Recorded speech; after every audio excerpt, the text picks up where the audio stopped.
श्री सद्गुरुदेव की जय।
અમે લાવ્યા છે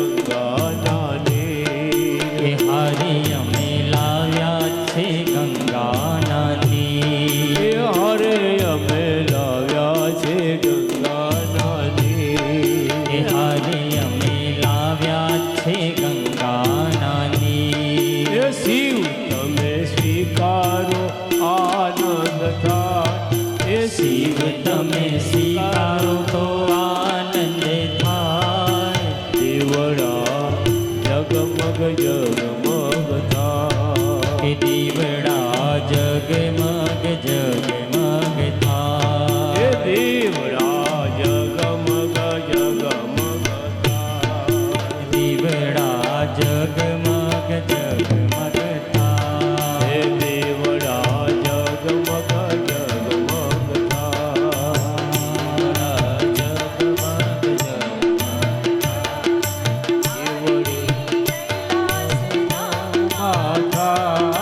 આરતી કૈલાસ ધામમાં થાય. જગમગ જગમગ થાય. દીવડા જગમગ જગમગ થાય. આરતી કૈલાસ ધામમાં થાય. આરતી કૈલાસ ધામમાં થાય. દીવડા જગમગ જગમગ થાય. દીવડા કર્પૂર ગૌરમ કરુણાવતારમ સંસાર સારમ ભુજેન્દ્રહારમ સદા સંતમ હૃદયારવિંદે ભવં ભવાની સહિતં નમામિ. મંગલં ભગવાન વિષ્ણુ મંગલં ગરુડધ્વજ મંગલે ભૂમિકાસ્તો મંગલાય તનો હરિ. સર્વમંગલ માંગલ્યે શિવે સર્વાર્થ સાધિકે શરણ્યે ત્ર્યંબકે ગૌરી નારાયણી નમોસ્તુતે. નારાયણી નમોસ્તુતે. નારાયણી નમોસ્તુતે. ઓમ યાની કાની ચ પાપાની જન્માંતરકૃતાની ચ સાની સર્વાણી નશ્યન્તુ પ્રદક્ષિણાં પદે પદે પ્રદક્ષિણાં જલે જલે પુષ્પૈર્હિ દેવાર્ભિવંદનમ આત્મરક્ષાર્થે આત્માર્ભિવંદનમ. બોલીએ શ્રી શિવ મહાપુરાણ કી જય. સોમનાથ મહાદેવ કી જય. સદગુરુ કી જય. ગિરનારી મહારાજ કી જય. કાલી કમલી વાલે મહારાજ કી જય. ગંગા માત કી જય. ઓમ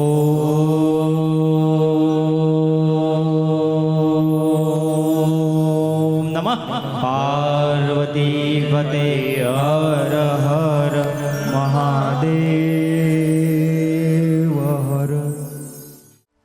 આ સુંદર અવસરના યજમાન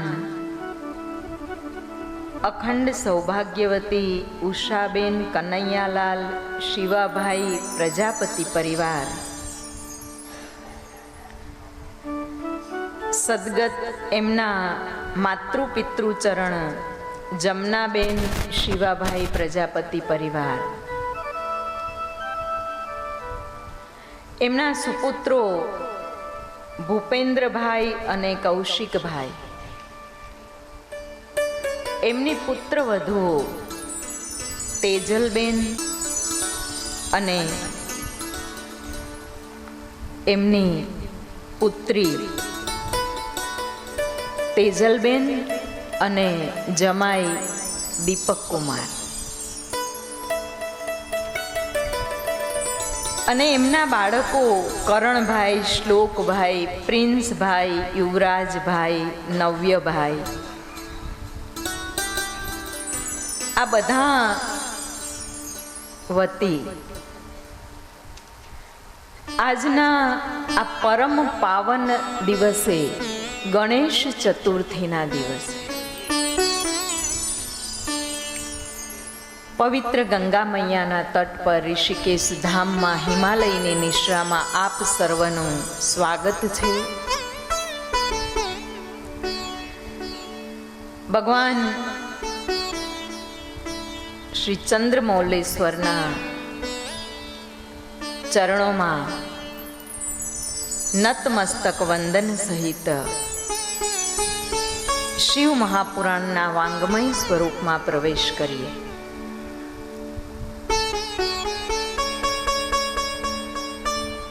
એક વખત બ્રહ્માજીની પાસે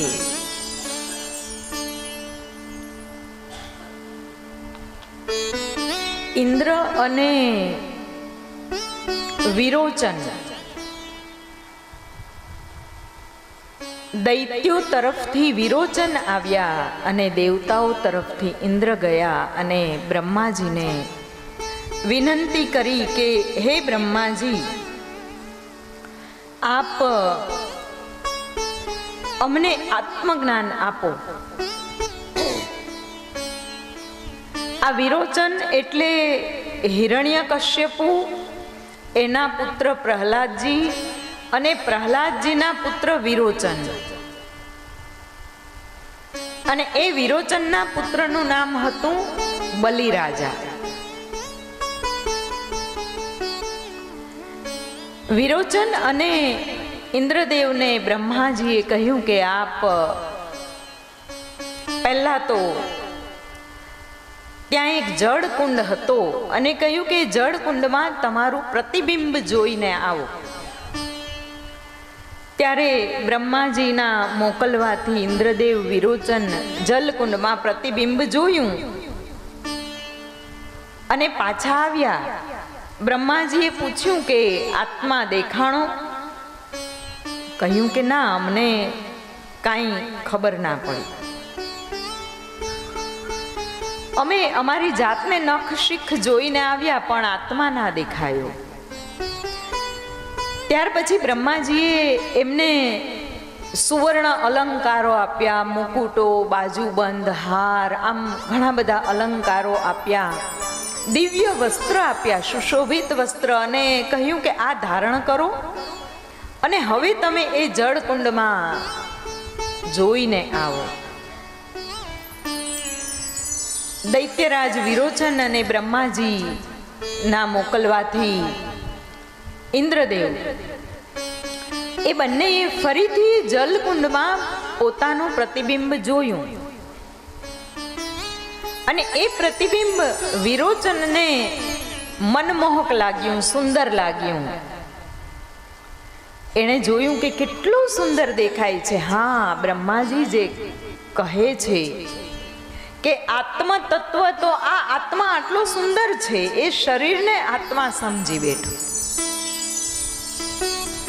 અને એ જોઈને બ્રહ્માજી પાસે ના ગયો, પણ એ સીધો એના નગરમાં ગયો. ત્યાં જઈને અસુરોને કહ્યું કે સુવર્ણોથી અને સુંદર મજાના વસ્ત્રોથી અનેક અનેક પ્રકારના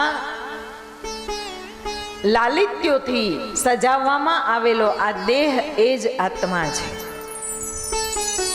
અને ત્યાર પછી બધા દૈત્યોએ એક રીત બનાવી કે દેહને સજાવો, એને પુષ્ટ રાખો, એને શણગારો, એને સુખ આપો, એને આનંદ આપો, એને ઉપભોગ આપો. એ જ આત્માની પૂજા. અને આ દૈત્યોએ જીવંત દેહને તો સજાવ્યા, પરંતુ બહુ વર્ષો પહેલા એકવાર વલસાડની પાસે ધરમપુર કુંદનિકા કાપડિયાનો આશ્રમ છે. ત્યાં મકરંદ દવે અને કુંદનિકા કાપડિયા જ્યારે બંને હયાત હતા, અત્યારે તો એ ઠાકોરજીના સાનિધ્યમાં છે, પરંતુ જ્યારે હતા ને ત્યારે આ વાતની ચર્ચા થઈ હતી.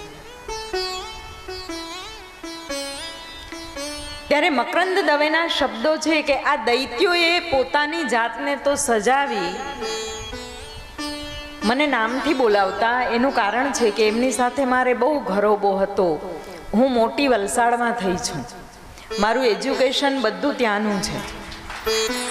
એટલે એમણે કહ્યું કે આ દૈત્યોએ દેહને તો સજાવ્યા, પરંતુ મૃતદેહોને પણ સજાવવાની પરંપરા શરૂ કરી. દૈત્ય પરંપરામાં મૃતદેહોને પણ અલગ અલગ રીતે સજાવી અને પછી એ આ પંચમહાભૂતમાં વિલીન કરે. ઇન્દ્ર પણ થોડીક ક્ષણો માટે તો ઊભા રહી ગયા કે આ જ આત્મતત્વ હોવું જોઈએ, કેટલું સુંદર મોહક છે, મોહી લે એવું છે. એ પણ દેવતાઓ પાસે જતા હતા, એવામાં રસ્તામાં એને વિચાર આવ્યો કે આત્મતત્વ આવું ના હોઈ શકે, કારણ કે આ જે દેહ છે, આ દેહ તો ક્યારેક કુરૂપ થાય, એને કાળ વ્યાપે, પછી જ્યારે યુવાન હોય ત્યારે સુંદર દેખાય, પછી કુરૂપ થાય, એને રોગ વ્યાપે. રોગ વ્યાપે એટલે જીર્ણ શીર્ણ થયેલો આ દેહ જોવો પણ ના ગમે. એને તમે ગમે એટલા આભૂષણોથી સજાવો ને. એક સુંદર, આપણે જ્યારે ઋષિકેશ પધારતા હતા ને ત્યારે મને તો બધું સંભળાય એમ આજુબાજુથી થોડું થોડું.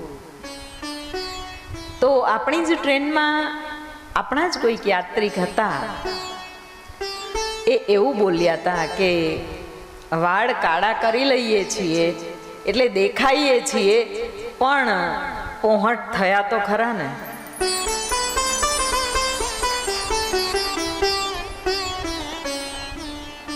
ગમે એટલું સજાવી લો, શું ફેર પડશે? ઇન્દ્રને થયું કે ના, આત્મતત્વ આ નથી.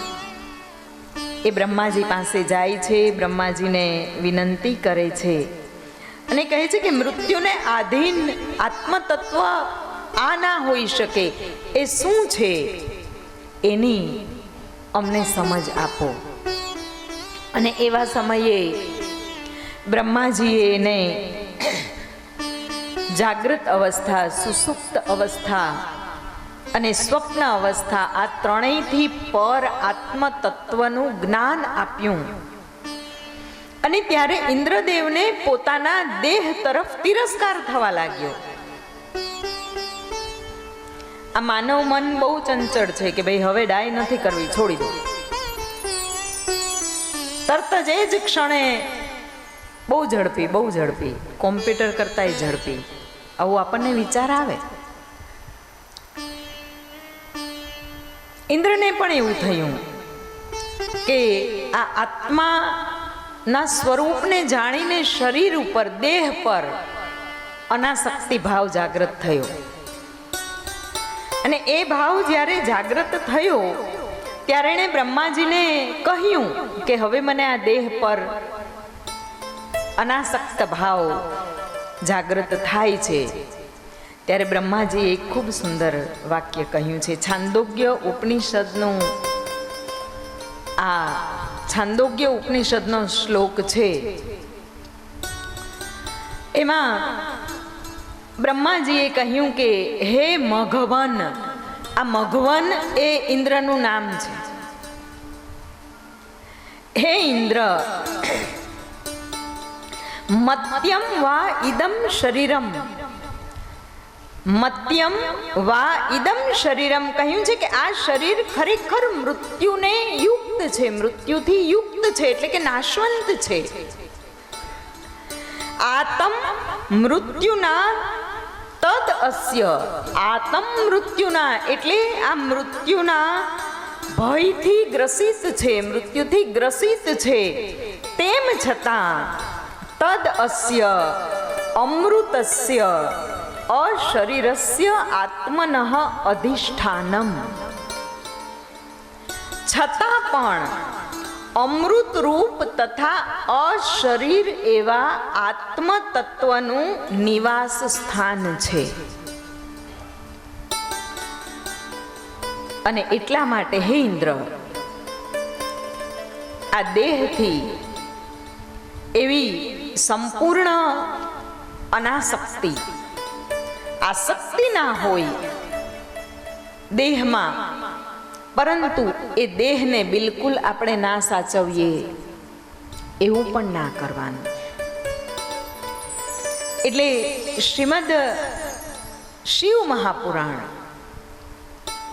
એ સંતુલનની કથા છે. જ્યારે જીવનમાં સંતુલન આવે ત્યારે વાસ્તવિક ધર્મનો ઉદય થાય છે, આત્મતત્વ જાગૃત થાય છે. આ વિરોચન એનું સરનામું આમ તો આપણા દેહમાં જ છે. વિરોચન અને મઘવન બંને આપણા જ દેહમાં રહે છે. અને આ બંનેનું ઘર એક છે. જોજો પાછા દેવ અને દાનવ ઘર એક છે. ક્યારેક એ ઘર ઉપર નેમ પ્લેટ વિરોચનની લાગી જાય, ક્યારેક નેમ પ્લેટ મઘવનની લાગી જાય, ઇન્દ્રની લાગી જાય. ક્યારેક દેવતાઓ હારે, ક્યારેક દાનવો હારે. હંમેશા યુદ્ધ જ્યારે થાય ત્યારે દેવ અને દાનવો વારાફરતી હારે છે. આપણી અંદર પણ આ યુદ્ધ સતત ચાલતું આવેલું છે. ક્યારેક આ ઇન્દ્ર છે એ સ્વર્ગ ભોગની લાલસા ધરાવે છે. આપણી ઇન્દ્રિયો છે એ સ્વર્ગ ભોગ એટલે આનંદ જોઈએ, એને સુખ જોઈએ. એને જો એમ ના કહેવામાં આવે કે ચાલો ઊભા થાવ તો એને બેસવામાં મજા આવે. એને જો એમ ના કહેવામાં આવે કે ચાલો જલ્દી કરો, 5, 6, 7 જે કંઈ ઉઠતા હોય આટલા વાગી ગયા છે ઉઠો, તો એને ઊંઘી રહેવામાં આનંદ આવે. એને સ્વર્ગના સુખ ભોગની લાલસા છે. જ્યારે વિરોચન છે એની અંદર યુદ્ધનો મદ છે. વિરોચન જે છે એની અંદર યુદ્ધ એટલે ઘર્ષણ કરવા માટેનો એક જોશ છે. જાગ્યા પછી તમે જોજો, આમ કરી નાખવું છે, આમ કરી નાખવું છે, આમ કરી નાખવું છે. એક યુદ્ધ મદ છે. શાસ્ત્રોક્ત શબ્દો છે આ બધા, પણ આપણી ભાષામાં જ્યારે એને આપણે કન્વર્ટ કરીએ છીએ તો આવો ભાવાર્થ આવે છે. આ બંને સરનામા આપણી અંદર જ છે. ક્યારેક આ જીતે, ક્યારેક આ જીતે. અને એમાં એ પાછા બધા ઉપાસના તો બ્રહ્માજીની જ કરે. તમે શાસ્ત્રમાં એ જોયું કે બધા ઉપાસના બ્રહ્માજીની જ કરે. લગભગ વરદાનો બ્રહ્માજીએ આપેલા હોય, અમુકને ભગવાન સદાશિવે આપ્યા છે.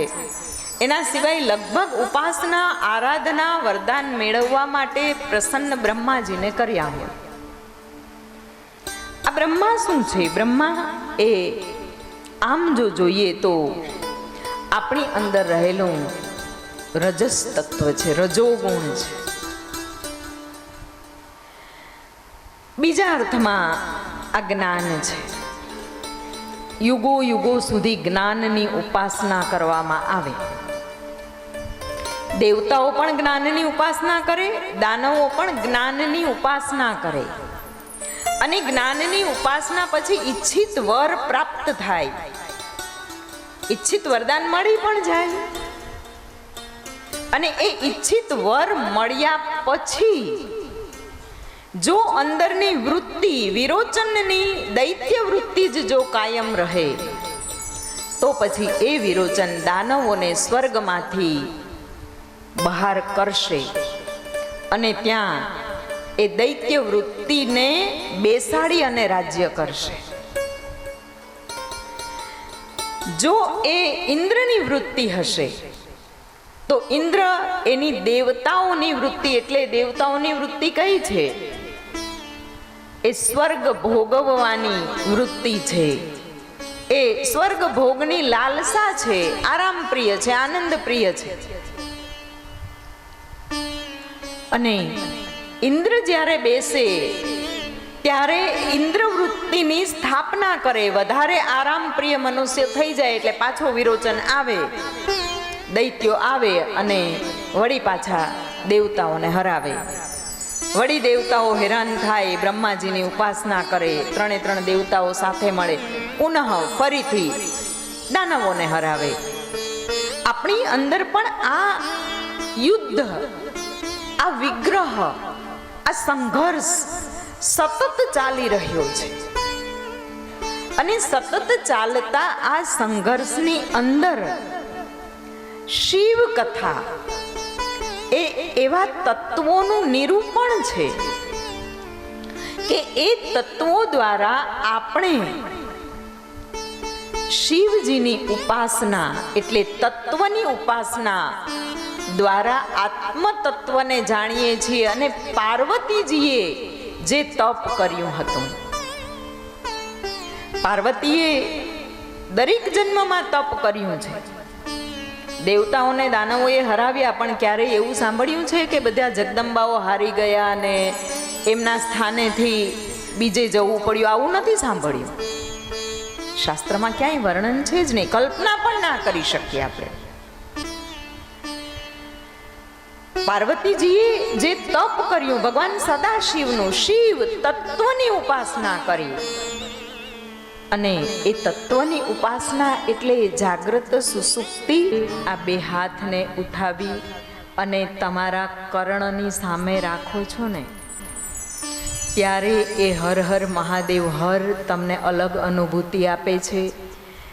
એને આ કોણી જ્યારે ખભાની સમક્ષ આવીને તમે હાથને ઊભા રાખો છો, ત્યારે એનું અલગ તમને અનુભૂતિ અને કંપન થાય છે.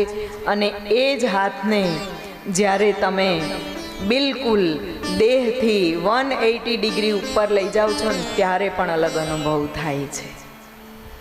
અને આ બધાની અનુભૂતિ કરજો. કથામાંથી ઋષિકેશ છોડ્યા પછી આમ ખંખેરી ના નાખતા, થોડુંક લગાડીને જજો. અદ્ભુત છે. માં ભગવતીએ શિવની ઉપાસના કરી, અને શિવની ઉપાસના કરી એટલે ભગવતી વારે વારે દરેક જન્મે સદાશિવને જ પ્રાપ્ત કરે. આત્મતત્વની ઉપાસના શિવની ઉપાસના. જ્યારે માં ભગવતીએ તપ આરંભ કર્યો, ભગવાન સદાશિવે દ્રષ્ટિ ના કરી, અને ત્યારે માએ એટલું બધું ઉગ્ર તપ કરી દીધું, એનું અપર્ણા થઈ ગયા. અને ત્યાર પછીનું જે જીએ પોતાના તપને અત્યંત ઉગ્ર બનાવી દીધું. મહાદેવે દ્રષ્ટિ ના કરી એટલે પાર્વતીજી સમજી ગયા કે હજી મારું સ્વરૂપ એ શિવને સમકક્ષ નહીં બન્યું હોય, અને એટલે સદાશિવે મારા તરફ દ્રષ્ટિ નથી કરી. જ્યારે સમકક્ષ સ્વરૂપ દેવી ધારણ કરે, ત્યારે શિવ એનો સ્વીકાર કરે. અને અન્ય દેવોની ઉપાસનામાં જ્યારે તમારું તપ વધે, ત્યારે એ દેવતાઓ તમારા પર કૃપા કરે. ભગવાન સદાશિવે દ્રષ્ટિ ના કરી. માને એમ લાગ્યું કે હજી મારી અંદર કાંઈક તો એવા તત્વો છે કે જે શિવ તત્વની સાથે એ તત્વ અનુરૂપ નથી, અસંગત છે, વિસંગતિ છે એની. અને ત્યારે માએ તપની ઉગ્રતા વધારી. ત્યારે સર્વપ્રથમ તો માના એ દિવ્ય શ્રી વિગ્રહમાંથી એક શૈલપુત્રી નામની એક આકૃતિ, શૈલપુત્રી નામના એક શક્તિ પ્રગટ થયા. અને એ શક્તિ એટલે શિખર ઉપર જેની ઉત્પત્તિ શૈલપુત્રી, શિખરોના પુત્રી. અને ધ્યાન વખતે જ્યારે પૂર્ણ અવસ્થાએ પહોંચે, ત્યારે એક શિખરની, જેમ કે આપણે અગ્નિ શિખા એટલે અગ્નિ પ્રગટ થાય, એની ઉપરની જે હોય છે ને એ અત્યંત ગરમ હોય. તમને ખબર છે? એનો તાપ એટલો બધો હોય, દજાડી એ જ દે. કદાચ મોટી અગ્નિની લો હોય, એમાં વચ્ચેથી આમ તમે આટલી ધીરેથી હાથ આમ અંદરથી પસાર કરી દો ને, તો તમે એટલા ના દાઝી જાઓ કે જેટલા એની લો હોય. લો એટલે આખી શક્તિને ઉપર ભેગી કરી અને પ્રબળતાથી એ આ શક્તિને બાંધીને રાખે. નહીં તો પછી આ જે જ્યોત છે એ નામ છૂટી તૂટીને આગળ જતી રહે.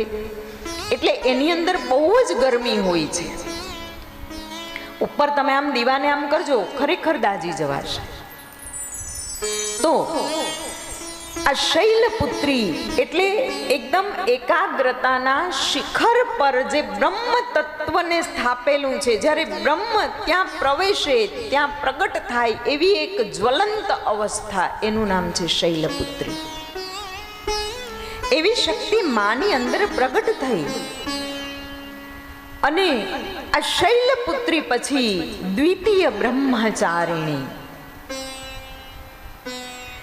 આ બ્રહ્મચારિણી દેવી એટલે અનંતમાં વ્યાપ્ત, અનંતમાં ગતિમાન. એ ઇન્ફાનેટ છે, અનંત છે, અનંતમાં ગતિમાન. જેમ કે બ્રહ્મ અસીમ છે, બ્રહ્મની કોઈ સીમા નથી. બ્રહ્મ અસીમ છે અને આ અસીમમાં છુપાયેલી એ અસીમની શક્તિ એ બ્રહ્મચારિણી. જગત જનની જગદંબાએ ભગવાન શિવની સમાન ગુણો પ્રાપ્ત કરવાનું વિચાર્યું, પ્રગટ કરવાનું વિચાર્યું, તો આ બીજો ગુણ પ્રગટ કર્યો, બ્રહ્મચારિણી. તૃતીય ચંદ્રઘંટા. આ નવદુર્ગાના 9 સ્વરૂપોનું પ્રાગટ્ય છે. ચંદ્રઘંટા પરિસ્થિતિ અને સ્થિતિમાં ઉલઝેલા વ્યક્તિની નકારાત્મક ઉર્જાઓ એ જ્યારે બહાર આવે ને ત્યારે નકારાત્મક ઉર્જાને શમન કરી અને શમન કર્યા પછી એ આ ષડ રીપોથી મુક્ત થાય. મુક્ત થયા પછી જે અજંપા જપ નાદ દ્વારા શરૂ થાય એ અવસ્થા એ ચંદ્રઘંટા દેવીની અવસ્થા છે. કદાચ સમજાવી શકું છું કે નહીં મને ખબર નથી, પણ પ્રયત્ન કરું છું. ચોથી શક્તિ એ કુષ્માંડા. આ કુષ્માંડા કહેવાય છે કે આ સમસ્ત સચરાચર જગત એને બ્રહ્માંડ કહેવામાં આવ્યું છે.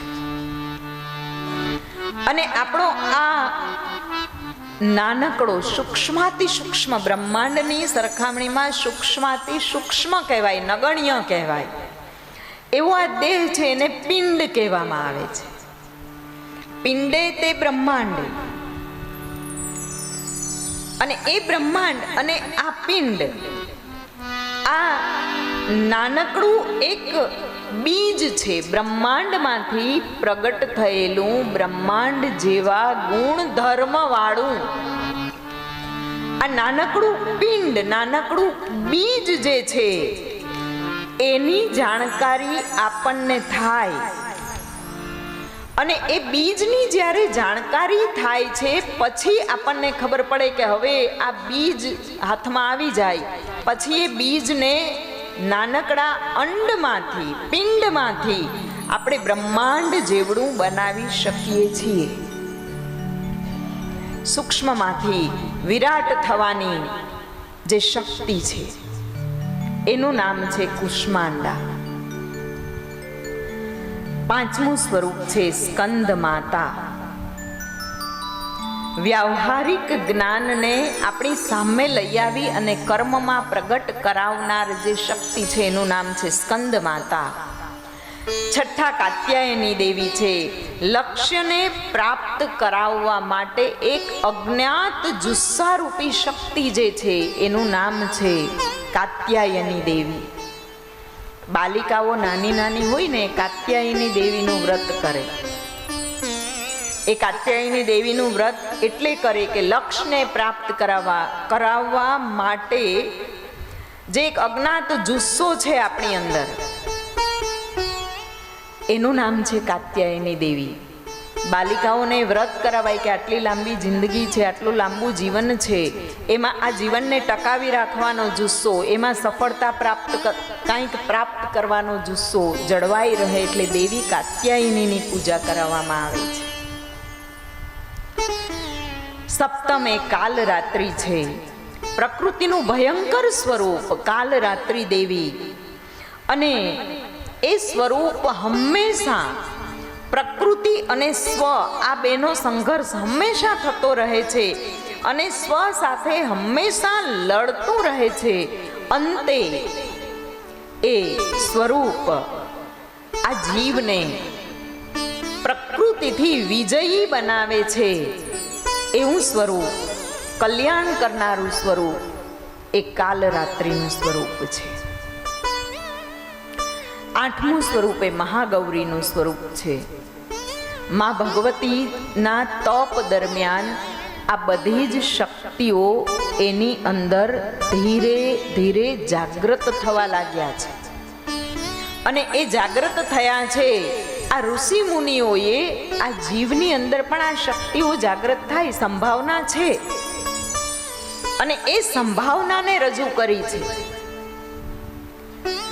આઠમું સ્વરૂપ મહાગૌરીનું સ્વરૂપ, આ માનું આઠમું સ્વરૂપ અત્યંત સુંદર છે, કરુણામયી છે અને મનોકામના પૂર્ણ કરનારું છે. નવમું સ્વરૂપ સિદ્ધિદાત્રી. આ સિદ્ધિદાત્રી સ્વરૂપ એ પરિપૂર્ણ સિદ્ધિઓને આપનાર છે. જે માંગો ને એ પહેલા જ હાજર થાય. એ સ્વરૂપને સિદ્ધિદાત્રી સ્વરૂપ કહેવામાં આવે છે. આ નવે નવ દુર્ગા સ્વરૂપો એ માના પવિત્ર અને કુંવારા સ્વરૂપો છે. નવરાત્રી દરમિયાન આ નવ સ્વરૂપોની આરાધના થાય ને એમાં 4 નવરાત્રી આવે. હમણાં આવશે એ આસો નવરાત્રી આવશે. પછી એક પોષ નવરાત્રી પોષ મહિનામાં આવે છે. સુદના 9 દિવસ જે છે એ નવરાત્રી. ચૈત્રી નવરાત્રી આવે છે અને અષાઢ મહિનામાં પણ એક નવરાત્રી આવે છે. જ્યારે આ નવ દુર્ગાના સ્વરૂપો પ્રગટ થયા, તપ ચરમ સીમાએ પહોંચ્યું. અને તપ ચરમ સીમાએ પહોંચ્યું એટલે દેવતાઓએ જાણ્યું કે હવે જો આ તપનો શિવજી સ્વીકાર નહીં કરે તો પછી આ તપના તેજથી સમસ્ત બ્રહ્માંડનો વિલય થઈ જાય. મહાદેવ એનો સ્વીકાર કરે છે અને મહાદેવની અત્યંત શોભા જે છે ને, ગઈકાલે આપણે વર્ણન કર્યું હતું કે નાના સર્પો ને મોટા સર્પો ને રંગબેરંગી સર્પો ને કોઈક જટામાં છે ને કોઈક કર્ણમાં કુંડલ તરીકે, કોઈક બાજુબંધ તરીકે, કોઈક હાથમાં વીંટાયા છે, કોઈક દેહ પર વીંટાયા છે. અને આ બધા ધીરે ધીરે શીત યુદ્ધ થયું, એકબીજા સળવળે ને આ બધી જ અવસ્થામાં ભગવાન સદાશિવ શાંત રહ્યા. આ ભગવાનનો શૃંગાર, સદાશિવનો શૃંગાર એ માનવ જીવનને એના જીવનમાં આવતા ઉત્પાતોનો સંકેત આપે છે. જેમ ભગવાન સદાશિવને સર્પો કાળ ચારે બાજુથી ઘેરી વળ્યો છે, ક્યાંક નાનો તો ક્યાંક મોટો. ગોઠણને ઘસારો જલ્દી આવે એટલે ત્યાં મોટો કાળ વ્યાપ્યો છે, પણ કાનને ઘસારો તો આવે જ છે, નાકને ઘસારો તો આવે છે, તો એ નાના છે. આ બધી વિગ્રહવાળી અવસ્થાની અંદર પછી આ નાના મોટા સર્પો તોફાને ચડે, જીવને ઘેરી વળેલા કાળનો પ્રભાવ કેવો છે જુઓ. આ નાના મોટા ભયંકર સૌમ્ય રંગબેરંગી સર્પો એ છે ને મનુષ્યના જીવનમાં આવતી સારી નાની મોટી વિષમ દુર્ગમ પરિસ્થિતિઓના સંકેત છે. ઘણીવાર અમુક પરિસ્થિતિ આપણા કાનને અસર કરી જાય, આપણાથી કંઈક સંભળાઈ જાય, આપણા મસ્તકને અસર કરી જાય, મગજમાં ચડી જાય, આપણા હૃદયને અસર કરી જાય, આપણી જે કર્મની ઇન્દ્રિય છે એને અસર કરી જાય. ભગવાન સદાશિવ શાંત છે. ભગવાને અહીંયા જણાવ્યું છે કે ભાઈ આ તો સમય છે, વખત છે, તમે શાંત હો તો આ બધા સમય કાલ એ ભલે ઊંચા નીચા થતા હોય, એ ભલે બધી વિષમ પરિસ્થિતિઓ, દુર્ગમ પરિસ્થિતિઓ ભલે એકબીજા સાથે ઘર્ષણ પામતી હોય, તમે તો શાંત રહો. તમે જો મેદાનમાં કૂદી પડો તો શું થાય? ભગવાન શ્રી કૃષ્ણએ કુરુક્ષેત્રની અંદર થયેલા મહાભારતના યુદ્ધમાં કાંઈ જ નથી કર્યું. ભગવાને વિચાર્યું કે તમે બધા જે વિગ્રહ કરો છો એમાં હું એ વિગ્રહ કરવા ઉતરીશ ને તો નિર્ણય કોણ કરશે? નિર્ણાયક તો કોઈક જોઈએ ને. અને નિર્ણય એ જ માણસ કરી શકે. જો ઘરમાં વિવાદ હોય ને તો ઘરનું વડીલ ઘરનો વિવાદ ના સોલ્વ કરી શકે, એના માટે એણે બીજા કોઈકની મદદ લેવી પડે. ગામના એ પતાય આવતા હોય પણ ઘરના પતાવા ગામમાંથી લઈ આવવું પડે. શા માટે? એનો ઉકેલ અહીંયા બતાવ્યો છે. સદાશિવ કહે છે કે આ બધી પરિસ્થિતિઓમાં તમે પણ જો કૂદી પડો, ભગવાન સદાશિવ એકદમ શાંત છે. અને પછી તો આ બધા સર્પો હતા ને ભગવાનને ચાટવા લાગ્યા છે. આ બધા તમે જો એકબીજા સાથે પહેલા તો એ તોફાને ચડ્યા, પછી એકબીજા સાથે ટકરાયા, તણખાઓ જર્યા, સામ સામે આવી ગયા. અને આ બધું જોઈને આ જીવ છે ને હરખા, આપણે પરિસ્થિતિઓ નિર્માણ કરીને હા આને મારે ગરમ કરવાનો હતો, ગરમ કરી લીધો, આને આમ કરવાનું હતું, એ થઈ ગયું. આ બધા તણખાઓ જરી જાય ને એટલે જીવ હરખાય. અને જીવને હરખાતા જોયા એટલે ભગવાન સદાશિવ આનંદિત થતા જોયા ને એટલે સર્પો એને ચાટવા માંડ્યા છે. આપણે જ્યારે આવી વિષમ પરિસ્થિતિઓમાં ઘેરાઈ જઈએ અને એમાં પાછા આનંદ મેળવીએ, તમે વિચારો કેવા બધા વિગ્રહો.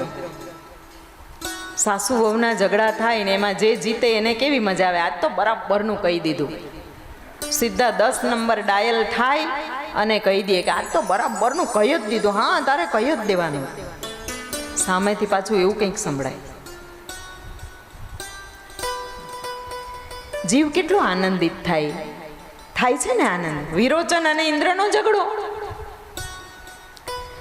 અને એમાં આ આનંદ આવે એટલે તમને ખબર છે કે આ જે સર્પો ચાટે છે ને, આ બધી પરિસ્થિતિઓ આપણને ચાટે, એમાં ઉલઝાવી રાખે. અને એમાં ને એમાં તો 50 થઈ ગયા, 60 થઈ ગયા, 70 થઈ ગયા, 80 થઈ ગયા, ખબર નહીં ક્યારે સીતારામ થાય. જીવ જ્યારે આ બધી પરિસ્થિતિઓની વચ્ચે શાંત રહી શકે અને એ શાંત હોય ને તો પછી એના ઘરની પરિસ્થિતિનો ઉકેલ મેળવવા બહારથી ના બોલાવવું પડે, પણ એ પણ પરિસ્થિતિમાં કૂદી પડે.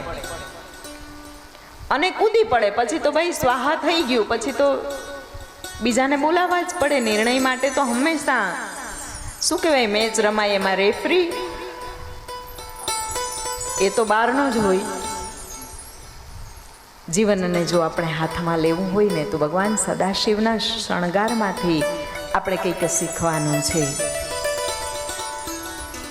સરસ મજાનો લોકાચાર થઈ અને મેના દેવીના કાળજાનો કટકો એ ભગવાન સદાશિવ સાથે પધાર્યા છે. ક્યારેય વિચાર કર્યો છે કે આ પરંપરા, દીકરીને જ સાસરે મોકલવાની પરંપરા શા માટે સ્થાપવામાં આવી? અહીંયાથી લગ્ન વિધાન, ગુહ્ય સૂત્ર અનુસાર લગ્ન કરાવવાનો આગ્રહ ભગવાન સદાશિવના ગણોએ રાખ્યો. શિવ મહાપુરાણ છે ને, એક તો તત્વનું બંધારણ છે અને બીજું સંસારમાં જે કંઈ પરંપરાઓ છે ને એનું પણ એક બંધારણ છે, કોન્સ્ટિટ્યુશન છે. જેમ આપણે વાત કરી હતી કે કર્મકાંડ એ ધર્મનું એક બંધારણ છે, ભગવદીય કાર્યોનું આચરણ કરવાનું બંધારણ છે. એમ શિવ કથાની અંદર ભગવાન સદાશિવ અને પાર્વતીજીએ હવે પછીના જે કાર્યો એ માનવ જીવન માટે કાંઈક ઉત્કૃષ્ટ પરિણામદાયી કલ્યાણ માટે એનું નિર્માણ કરવામાં આવ્યું છે. વિચારો, દીકરીઓ સાસરે શા માટે જાય? આપણે થોડુંક સંક્ષિપ્તમાં લઈએ કે આજે મને એમ હતું કે 15 મિનિટ મોડી જાઉં કે જેથી કરીને 15 મિનિટ તમે અહીંયા આનંદ કરી લો. ત્યાં તો આજે મને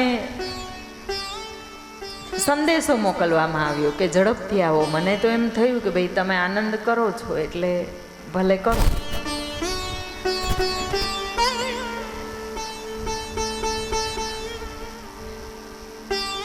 નર અને નારી, આપણે જે પ્રથમ સ્ટેજનો ભેદ છે ને એને જોઈએ, પ્રથમ પગથિયાનો. આમ તો નર અને નારીમાં કોઈ ભેદ નથી, પણ એ ક્યારે એ એકદમ ઉત્કૃષ્ટ ચરમસીમા પર નર અને નારીનો ભેદ જ્યારે ભૂંસાઈ જાય ને એને કહેવામાં આવે છે કે એક તમારી અંદર સત્વગુણનું જાગરણ થયું છે અને તમે હવે પરમાત્માની પાસે જવા માટે યોગ્યતા પ્રાપ્ત કરી છે. પણ આપણે વાત કરીએ છીએ સાંસારિક ભાવની, તો પહેલામાં પહેલો તો એ તફાવત છે અને એ જ તફાવત આ બધી જ પરંપરાઓને, સાંસારિક પરંપરાઓને બાંધીને રાખે છે કે સ્ત્રીની અંદર 24 ગુણો હોય છે અને નરની અંદર એ 23 હોય છે. રંગસૂત્રોની 24 જોડી હોય છે, 24 રંગસૂત્રો એની અંદર હોય છે અને નરની અંદર એ 23 હોય છે. મેડિકલ ફિલ્ડ દ્વારા જ આ વસ્તુ સમજી શકાય એવી છે. અને એટલા માટે આ 24 ક્રોમોઝોમ્સની જે રચના છે ને એ પૂર્ણ રચના છે અને 23 વાળી આ જે રચના છે ને એ અપૂર્ણ રચના છે. એટલે તમે જોજો અમુક પ્રકારની જે ક્ષુધા છે ને એ નારીઓમાં અમુક સમય પછી આપોઆપ શાંત થઈ જાય, એ પરિપૂર્ણ બની જાય, જ્યારે નરમાં આ વસ્તુ શક્ય બનતી નથી. એ કોઈ તપસ્વી હોય ત્યારે એ વસ્તુ શક્ય બને, એ વાત અલગ છે. અને આ 24 તત્વની પૂર્ણ રચના છે. તો હમણાં આપણે જોયું કે કાત્યાયની દેવી કોણ? તો અંદરથી કાંઈક આપવાની, સમર્પણ કરવાની ભાવના અને એને પૂર્ણ કરવા, કાર્ય પૂર્ણ કરવા માટેનો જુસ્સો એ નારીઓમાં બહુ વધારે હોય છે. એને કંઈક નિર્માણ કરવું હોય, તમે જોયું હશે કે ઘરમાં એ સ્ત્રીને દીકરો વઢે, વહુ વઢે, સાસુ વઢે, એના પતિદેવ વઢે, છતાંય એ તો એની રીતે થોડીક વાર જે કંઈ રણચંડી થવાનું હોય કે જે કંઈ પછી એના નીતિ નિયમ પ્રમાણે થાય, પણ એનો કાર્યમાં કોઈ તફાવત નહીં જોવા મળે. એને જુસ્સો એવો ને એવો રહે, એ જ રીતે કામ કરે કે જે દરરોજ કરતા હોય. એમ નહીં કે આજે રસોડું બંધ,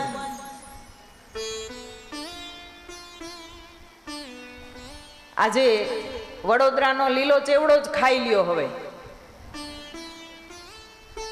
એવું એ નહીં કરે. હા, કદાચ ચા બનાવશે અને કપ પછાડીને મૂકી જશે,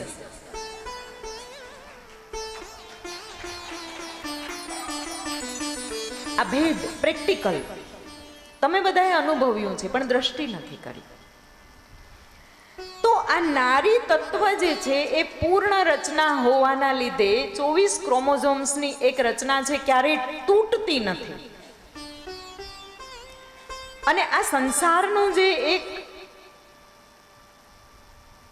બધું સંસારનું આચરણ કરવું, ઘરને પાલન પોષણ કરવું કે જે કંઈ છે આ સૃષ્ટિની રચનામાં દાંપત્ય જીવનથી આ બધું જ સર્જન શક્ય છે. ગૃહસ્થાશ્રમ એ ધન્ય છે, કારણ કે એનાથી બીજા 3 આશ્રમો નભે છે. હવે એક દીકરીની પાસે કંઈક હોય છે, સર્જનાત્મક દ્રષ્ટિ 24 ક્રોમોઝોમ્સના લીધે હોય છે.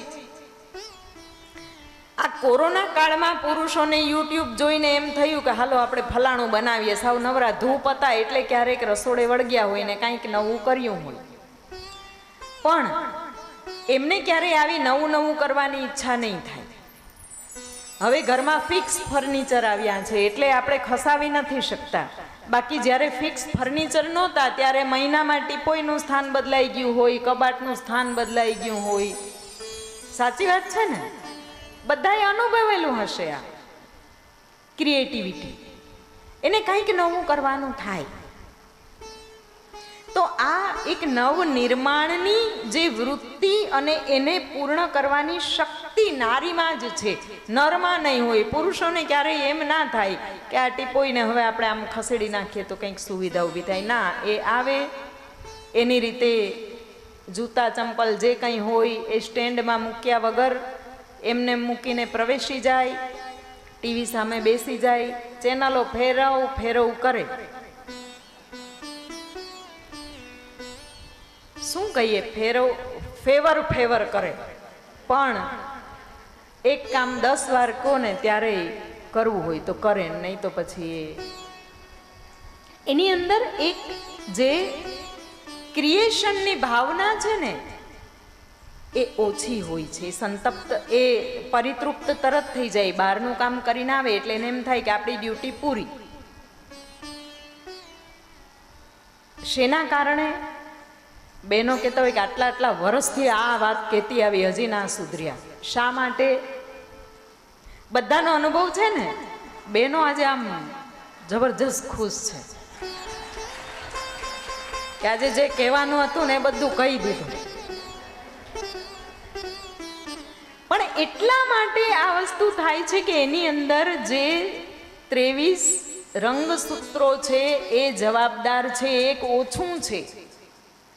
આપણી પાસે એ એક રંગસૂત્ર નારીઓ પાસે વધારે હોવાના કારણે એના કામની અંદર એક્યુરેસીનું ધોરણ વધારે હોય છે, પરફેક્શન વધારે હોય છે. અને આ પરફેક્શન જો એક જ ઘરમાં રહે, જેમ કે 4 ભાઈઓ એક સાથે રહેતા હોય, એની 4 અલગ અલગ અર્ધાંગીનીઓ અલગ અલગ કુટુંબમાંથી આવે, અને અલગ અલગ કુટુંબમાંથી આવે તો દિવસે પ્રતિ દિવસે ત્યાંની એક્યુરેસીમાં, ત્યાંની સંસ્કૃતિમાં, એના રીત રિવાજોમાં અથવા એના જીવન ધોરણમાં નીત નૂતન નવું એડ ઓન થતું રહે. થાય ને? નવી વહુ આવે અથવા નવી દેરાણી આવે એટલે ઘરમાં કાંઈક નવું ઉમેરાય, સરસ કાંઈક પરિવર્તન થાય. અને આ ઇનોવેશનથી, આ નૂતનતાથી, આ નવનીતતાથી સાંસારિક જીવનની આટલી વિકટ પરિસ્થિતિઓ, દુર્ગમ બધું જ જે છે એને સહન કરવા માટે, એને આ પરિસ્થિતિઓની વચ્ચે પણ જીવવા માટેની પ્રેરણા મળતી રહે, એના માટે થઈ અને દીકરીને જ સાસરે મોકલવામાં આવે છે. એટલા માટે નહીં કે ભાઈ હવે દીકરીએ શા માટે સાસરે જવું જોઈએ, નવી રીત લાગુ કરો. પછી ઘર જમાઈ ના કહેવાય, પછી એવું કહેવાય કે છોકરો સાસરે મોકલ્યો છે. પછી તો હવે આ રીત જ એવી છે. તો આ શિવ કથાની અંદર ઘણા બધા એવા નિયમો પ્રસ્થાપિત કરવામાં આવ્યા છે કે હે મહાદેવી આપ પધારો. અને મહાદેવી ત્યાં આવ્યા છે. સુંદર નીતિ નિયમો શિવ મહાપુરાણમાં. કેમ કે આ સંસારનું જો બંધન કોઈ દ્વારા થયું હોય ને તો એ શિવ અને શક્તિના ગૃહસ્થાશ્રમની એક એને એક ઉદાહરણ રૂપ રાખીને થયું છે. એક વખત સનત કુમારે પૂછ્યું છે કે હે પ્રભુ, આ મહાદેવના અંશથી જન્મેલ નંદી, સનત કુમારોએ નંદીને જ પૂછ્યું છે કે મહાદેવના અંશથી જન્મેલા તમે એ ભગવાન શિવને કઈ રીતે પામ્યા? ભગવાનના નંદિકેશ્વર અવતારનું વર્ણન આપણે વચ્ચે લઈએ છીએ. અને ત્યારે નંદીશ્વરે કહ્યું છે કે હે સનત કુમારો, એકવાર શિલાદ નામના એક ઋષિ હતા અને શિલાદ ઋષિને પુત્ર પ્રગટ કરવાની ભાવના જાગી છે. ત્યારે એ શિલાદ ઋષિએ ઇન્દ્રને ઉદ્દેશી અને અત્યંત ઘોર તપનો આરંભ કર્યો. શિલાદ ઋષિના તપથી ઇન્દ્રદેવ પ્રગટ થયા અને શિલાદ ઋષિની મનોકામના જાણી શિલાદ ઋષિએ કહ્યું કે મને અજર અમર રહે એવો અને અયોનિજ પુત્ર આપો. ત્યારે ઇન્દ્રએ શિલાદ ઋષિને બે હાથ જોડીને કહ્યું કે હે શિલાદ મુનિ, અયોનિજ અને એ પણ પાછો જન્મ મૃત્યુથી રહિત એવો પુત્ર આપવા માટે હું સક્ષમ નથી. કારણ કે આ ધરાતલ પર જે કોઈ જન્મે છે એનું મૃત્યુ અવશ્ય થાય છે. શિલાદ ઋષિને કહ્યું છે કે આવો પુત્ર આપવા માટે ભગવાન સદાશિવ સમર્થ છે, આપ ભગવાન સદાશિવનું તપ કરો. ત્યારે શિલાદ ઋષિએ ભગવાન સદાશિવનું તપ કર્યું છે. સદાશિવનું આરાધન કરતા કરતા દેવતાએ 1000 વર્ષ એક ક્ષણની જેમ પસાર થઈ ગયા. શિલાદ મુનિ તપમાં એટલા તરબોળ થઈ ગયા. દેવતાએ 1000 વર્ષ પસાર થઈ ગયા અને પછી એમનું શરીર છે એના ઉપર રાફડાઓ બાજી ગયા, કીડાઓ પણ એને ઘેરી વળ્યા. ત્યારે ભગવાન શિવજીએ એને દર્શન આપ્યા. ભગવાન શિવજીને શિલાદ મુનિએ કહ્યું કે ભગવાન, મને તમે મૃત્યુ રહિત અને અયોનિજ પુત્ર આપો. ભગવાન સદાશિવે કહ્યું કે મૃત્યુ રહિત અને અયોનિજ તો સદાશિવ કે મારા સિવાય કોઈ અયોનિજ નથી, એટલે હું તમારે ત્યાં અવતરિત થઈશ, અયોનિજ પુત્ર તરીકે હું અવતરિત થઈશ. અને સદાશિવ અદૃશ્ય થયા છે. ત્યાર પછી શિલાદ ઋષિએ એક મોટા યજ્ઞની તૈયારી કરી.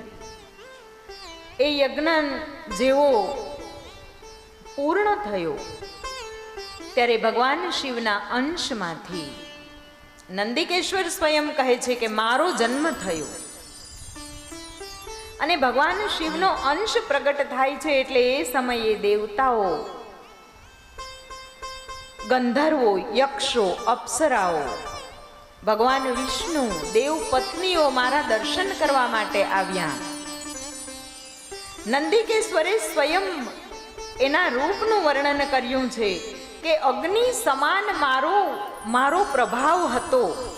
ભગવાન શિવના અંશથી પ્રગટ થયેલો એટલે 3 નેત્રવાળો હું અને 4 ભુજાઓ વાળો. જન્મથી જ ભગવાન સદાશિવ જેવી જટા ધારણ કરેલું મારું સ્વરૂપ હતું. દેવતાઓએ વંદન કર્યા, દર્શન કર્યા. દેવતાઓ એના નિવાસસ્થાને ગયા અને શિલાદ ઋષિ મને લઈ અને એ પણ એમના આશ્રમે આવ્યા. જેવો આશ્રમમાં પ્રવેશ કર્યો એટલે નંદિકેશ્વર સનત કુમારોને કહે છે કે હે કુમારો, મને મનુષ્ય આકારનું સ્વરૂપ પ્રાપ્ત થયું. જે 3 નેત્ર, 4 ભુજા, જટા મુકુટવાળું સ્વરૂપ હતું એ અદૃશ્ય થઈ જતા શિલાદ ઋષિ દુઃખી થયા. શિલાદ ઋષિ નિરાશ થયા. અને છતાંય નંદિકેશ્વર કહે છે કે મારા મનુષ્ય આકાર દેહની સાથે શિલાદ ઋષિએ મારા જાત કર્મ સંસ્કારો કર્યા છે. હું 5 વર્ષનો થયો એટલે મને સર્વ અંગો સહિત વેદ ભણાવ્યા, વેદનું જ્ઞાન આપ્યું છે. આમ આ વેદનું જ્ઞાન પ્રાપ્ત કરતા મને 7 વર્ષ થઈ ગયા. 7મા વર્ષનો આરંભ થયો એટલે તરત જ હું શિલાદ ઋષિના આશ્રમમાં નાની મોટી સેવાઓમાં જોડાઈ ગયો. સેવાઓ કરતા કરતા એક વખત ત્યાં બ્રાહ્મણો આવ્યા અને બ્રાહ્મણોની સેવામાં હું ઉપસ્થિત થયો. નંદિકેશ્વર કહે છે કે નંદિકેશ્વર ઉપસ્થિત થયા ત્યારે એ બ્રાહ્મણોએ મને જોઈ અને મારા પિતા શિલાદ ઋષિને કહ્યું કે હે ઋષિ શિલાદ, આ કોણ છે? કહ્યું મારો પુત્ર છે નંદી. અને ત્યારે શિલાદ ઋષિને બ્રાહ્મણોએ કહ્યું કે આ તમારા પુત્ર નંદીનું આયુષ્ય હવે 1 વર્ષથી વધારે અમને લાગતું નથી. ભગવાન સદાશિવે અયોનિજ પુત્ર આપ્યો છે. જન્મ મૃત્યુથી રહિત થવા માટે તો હવે તપ કરવું પડે. શિલાદ ઋષિ ખૂબ જ દુઃખી થયા છે. નંદિકેશ્વરે જોયું કે પિતાજી ખૂબ જ દુઃખી થયા છે. પિતાને સાંત્વના આપી અને સાંત્વના આપીને કહ્યું છે કે હે પિતાજી, આપ ચિંતા મુક્ત થઈ જાઓ. હું એ મૃત્યુંજય મહાદેવના તપથી આ મૃત્યુના ભયથી મુક્ત થઈ જઈશ. ત્યાર પછી નંદિકેશ્વર વનમાં ગયા છે, જંગલમાં ગયા અને મહાદેવનું આરાધન કરવા લાગ્યા છે. એમણે મહાદેવનું આરાધન શતરુદ્રીય મંત્રોથી કર્યું છે. શતરુદ્રીય મંત્રો એના વિશે બહુ વિશેષ નહીં, પણ આપણે થોડુંક જોઈએ. આ થોડુંક એટલા માટે કહેવાની ઈચ્છા થાય છે કે આપણે આ બધું યુટ્યુબમાં, માફ કરજો હું પણ જોતી હોઉં છું કે આ બધું શું ચાલી રહ્યું છે સરસ મજાનું. એમાં એટલી બધી ભ્રામકતા ફેલાવવામાં આવે છે. ઘણા તો જોઈએ છીએ કે એને કોઈ પણ પ્રકારનું જ્ઞાન ના હોય અને મનમુખી હોય અને બસ વાંચ્યું અને વાંચતાની સાથે જ યુટ્યુબ ચેનલ બનાવી અને એ જ્ઞાનનો ફેલાવો શરૂ કરી દે. એવા ખોટા મંત્રો આપવામાં આવે છે કે આ મંત્રથી આ થઈ જાય.